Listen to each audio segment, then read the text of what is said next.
Howdy, Dennis Bradford here. Let's think some about being, feeling, and doing better. I wonder if you could help me with racing mind insomnia. I often get caught up in my thoughts and cannot fall asleep even though I'm tired and need to sleep. That's not an uncommon difficulty. I assume you're in good health? Yes, Occasional insomnia is normal. If it occurs less than about once a month, just read a book until you feel sleepy and then go to sleep. Don't look at anything with blue light, such as a television or computer screen. I know about blue light and reading, but they usually don't work well. It's much more frequent than that. Have you tried writing down your thoughts to get rid of them? Yes, and that can help. Unfortunately, the problem persists. Understood. 2 points. First, it's not a problem. It's an opportunity, a challenge. Here's how life works. It's always giving us lessons. Either we learn the lesson being taught, or we get to keep taking it. You're doing something wrong, and life is trying to tell you not to keep doing it. That makes sense. So, what's the second point? It's what you're doing wrong. You sure you want to know the underlying problem rather than just some psychobabble? Yes. Please. You've not understood yourself. You're alienated from yourself. You're dealing with that by identifying with your thoughts. Who are you?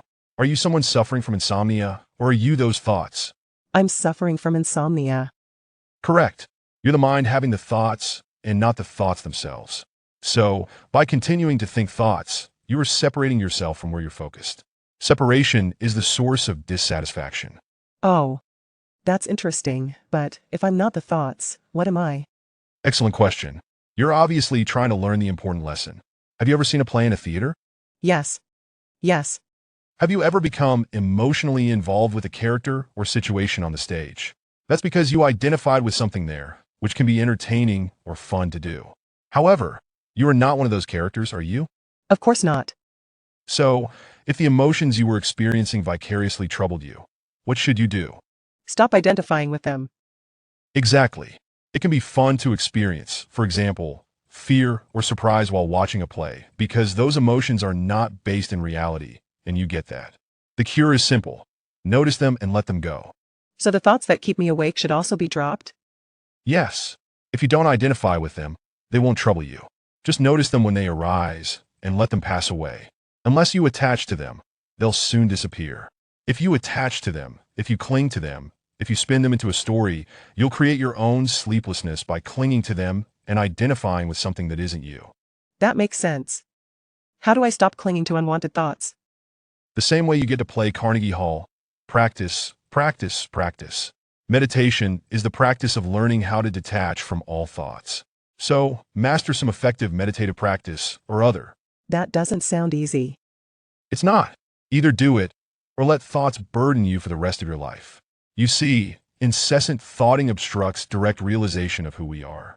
Until we free ourselves from thought prison, we unintentionally avoid knowing ourselves.